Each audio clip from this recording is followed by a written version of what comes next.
ခင်ဗျားတော့တတိထားမိကြလားအခုရက်ပိုင်းထိုင်းနိုင်ငံထဲမှာနေရတာအရင်မှနဲ့မတူတော့တယ်လို့ခံစားနေရပြီမလားလမ်းသွားရင်ဟိုကြည့်ဒီကြည့်လက်နေရတာအလုတ်ခွင်ထဲမှာတော့စိတ်မလုံခြုံတယ်လို့ခံစားရတာဒါခင်ဗျားတယောက်တည်းဖြစ်နေလားမဟုတ်ပါဘူးအခု2026ဇန်နဝါရီလဟာထိုင်းရောက်မြန်မာတွေအတွက်အကြက်တဲဆုံးကာလတစ်ခုလို့ပြောလို့ရပါတယ်တစ်ဖက်မှာဖန်စီမှုတွေကျန်းလာတယ်တစ်ဖက်မှာမျိုးချစ်လို့ခေါင်းစဉ်တက်ထားတဲ့အဖွေတွေကလိုက်လံရန်ရှာနေတယ်နောက်ထပ်တစ်ဖက်မှာကျတော့ကိုမြန်မာအချင်းချင်းကြားကပြဿနာတွေဒီနေ့ဗီဒီယိုမှာကျွန်တော်အချက်လက်တစ်တွေနဲ့တိကျကျပြောပြချင်တယ်တစ်အခုနာမည်ကြီးနေတဲ့တေးအာချီဝါဆိုတာဘာတူလဲသူဘာလို့မြန်မာတွေကိုဒီလောက်မုန်းနေရလဲနှစ်ကိုအစိုးရကတော့ဒီကိစ္စတွေမှာဘလို့ပါဝင်ပတ်သက်နေတာလဲသုံးအရေးကြီးဆုံးကဒီလိုချင်းဒီမှာငါတို့ဘလို့အသက်ရှင်ရက်တည်ကြမလဲဒီဗီဒီယိုကိုပြီးဆုံးအောင်ကြည့်ပါပြီးရင်တင့်မိတ်ဆွေတွေကိုပြန်မျှဝေပါဒါဟာအသက်အန္တရာယ်ကာကွယ်နည်းလမ်းညွန်တစ်ခုလည်းဖြစ်နိုင်တယ်ပထမဆုံးလူတိုင်းသိချင်နေတဲ့မေခွန်းတေးအာချီဝါဆိုတာဘာတူလဲသူဟာတာမန်အရက်သားတယောက်ပါရဲမဟုတ်ဘူးစစ်သားမဟုတ်ဘူးဒါပေမဲ့သူ့မှာအာနာပိုင်တွေကိုဖုံးဆက်ခေါ်နိုင်တဲ့ပါဝါရှိနေတယ်လို့ဖြစ်နေတယ်သူ့နာမည်ရင်းကအခရာဝတ်ပါ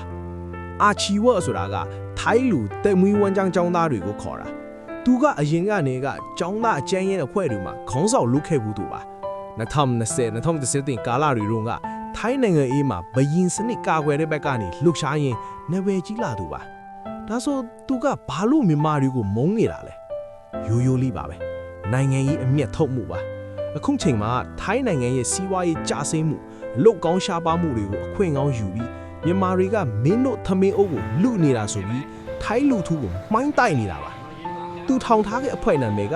ထိုင်းမိုက်တောင်းတယ်ထိုင်းတွေတီးမခံတော့ဘူးတဲ့သူတို့ကမြန်မာဈေးတွေအလို့သမားတွေကိုဗီဒီယိုလိုက်ရိုက်တယ် live လွှင့်ပြီးအရှက်ခွဲတယ်ဒါဟာသူ့ကတော့ social media မှာနာမည်ကြီးဖို့မျိုးချစ်သူရဲကောင်းဖြစ်ဖို့နီးလန်းတစ်ခုပါပဲဒါပေမဲ့ကျွန်တော်တို့မြန်မာတွေအတွက်တော့ဒါဟာနေ့စဉ်ဘဝရဲ့ချင်းချောက်မှုကြီးဖြစ်လာပါပြီဒါပေမဲ့မိတ်ဆွေတို့လက်ခုပ်ဆိုတာတစ်ဖက်တည်းတီးလို့မမီဘူးသူတို့ဘာလို့ကျွန်တော်တို့ကိုပြစ်မှတ်ထားဖို့လွယ်နေတာလဲဒီနေရာမှာကျွန်တော်တို့အမှန်တရားကိုရင်ဆိုင်ရပါမယ်ငါးခုမတကောင်းကြောင်တလဲလုံးပုတ်တာဆိုလို့ပါပဲမြန်မာလူငယ်တစုလူမိုက်ခေါင်းတချုံကထိုင်းနိုင်ငံမှာလက်နက်တွေပြထိုင်းတွေကိုရင်ဆော့ TikTok မှာဘူကျဲတဲ့စကားတွေပြောလာကြလေဒါရိုးရိုးသားသားအလုပ်လုပ်နေတဲ့တန်းနဲ့ချီတဲ့မြန်မာလူသမားတွေကိုဒုက္ခရင်းနဲ့တွန်းပို့လိုက်တာပါဒီအာချီဝါကိုဖွဲ့ကဒါကိုပဲလက်ညှိုင်းထုတ်ပြီးတွေ့လားမြန်မာတွေကအန်ဒီရရှိတယ်ဆိုပြီးဝါရဖြန့်တော်တာပေါ့နောက်တစ်ခုကပူကြောက်စရာကောင်းတယ်အဲ့ဒါက divide and rule လို့ခေါ်တဲ့တွေးခွဲအုပ်ချုပ်မှုပါစဉ်းစားကြည့်ပါမြန်မာအစိုးရဘက်ကထားရောင်မြန်မာတွေကိုကာကွယ်တာတွေးဘူးလားလို့မရှိသလောက်ပါပဲဒါပေမဲ့အခွန်ကောက်ဖို့စစ်မှုထမ်းမှု passport တတန်းသုံးမပေးတာကြတော့အရန်စူးစမ်းကြတယ်နိုင်ငံရေးလိလာသူတွေကတော့ပြောကြတယ်ပြည်ပရောက်မြန်မာတွေစီးလုံးနေရင်အိမ်ကအစိုးရအတွက်အန်ဒီရရှိတယ်ဒါကြောင့်မြန်မာချင်းချင်းချားမှာတန်တရားတွေပွားအောင်ထိုင်းအစိုးရကမြန်မာတွေကိုမုန်းအောင်တိတ်ဆိတ်ဖန်တီးနေတာတွေရှိနိုင်တယ်လို့သုံးသပ်ကြတယ်ကျွန်တော်တို့ကဂျားညံ့နေတဲ့မြက်ပင်တွေဖြစ်နေပါပြီကဲအချင်းတွေကဒီလောက်ဆိုးနေပြီငါတို့ဘယ်လိုလုပ်ကြမလဲပြန်ကြမလားပြန်ဖို့ကလည်းအိမ်မှာစိတ်မီးတောက်နေတယ်ဆက်နေဖို့ကလည်းဓားသွားဖို့လမ်းလျှောက်နေရတယ်လို့ပါပဲဒီချိန်မှာအောက်ကျိုးတယ်ဆိုတာရှက်စရာမဟုတ်ပါဘူးညံရှိတာလို့ခေါ်ပါတယ်ကျွန်တော်အကြံပြုချက်၄ခုပေးချင်ပါတယ်1 low profile တွေ social media ပေါ်မှာနိုင်ငံရေးလူမျိုးရေးနဲ့ပတ်သက်တာလုံးဝမတင်ပါနဲ့ကိုအလုပ်ခွင်ပုံတွေ uniform ပုံတွေကို public မတင်ပါနဲ့2ရေငုံနှုတ်ပက် eyes closed ears closed ဒီအာချီဝါလို့အဖွဲ့တွေလာရန်စရင်ပြန်မတုံ့ပြန်ပါနဲ့သူတို့ကခမည်းဒေါသထွက်ပြီးကိုထိခိုက်ကျူးလွန်တာကိုလိုချင်နေတာအဲ့ဒီလိုဖြစ်ရင်ရဲခေါ်ပြီးထောင်ချဖို့အကွက်ချောင်းနေတာပါဒီအတန်းတွေရှောင်ထွက်လိုက်တာအကောင်းဆုံးပါပဲ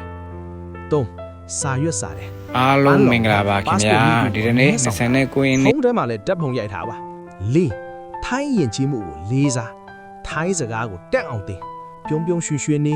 ဆိုဝါဒီခရပ်ခါလို့လုဆက်တတ်ပါစေထိုင်းလူထုကမြန်မာစီကိုချစ်ရင်မျိုးချစ်အစုံအနွယ်တွေဘာမှလုပ်လို့မရပါဘူးကျွန်တော်တို့ရဲ့အကောင်းဆုံးကာကွယ်ရေးကထိုင်းလူထုရဲ့မေတ္တာပါပဲနောက်ဆုံးအနေနဲ့ပြောချင်တာကကျွန်တော်တို့အချင်းချင်းလက်မတွဲဘူးဆိုရင်ဘယ်သူမှလာကေလို့မှမဟုတ်ပါဘူးလှုပ်ရှင်ကမတရားလုပ်ရင်အဖွဲ့အစည်းတစ်ခုကရန်စားရင်အ ချင်းချင်းတရင်ပေးပါကုနီပါဒလန်လုတ်တာတွေကိုအချင်းချင်းနှိမ်တာတွေရက်တန်းတာရက်ကြပါဒီမုံတိုင်းကကြောင်းပါဒါပေမဲ့မုံတိုင်းပြီးရင်နေပြန်ထွက်လာမှအမှန်ပါပဲအဲ့ဒီချင်းတီအားလုံးဘေးကင်းကင်းနဲ့ချမ်းချမ်းမာမာရှိနေစေချင်ပါတယ်ညီကိုတို့တတိဝရိယနဲ့နေပါစိတ်တက်မကြပါနဲ့ကျွန်တော်တို့အတူတကွကြိုးခဲ့ကြပါဒီเจ้าရာတွေကိုကိုမိတ်ဆွေတွေကလက်ပေါ်လာပြီးရှင်းပြလိုက်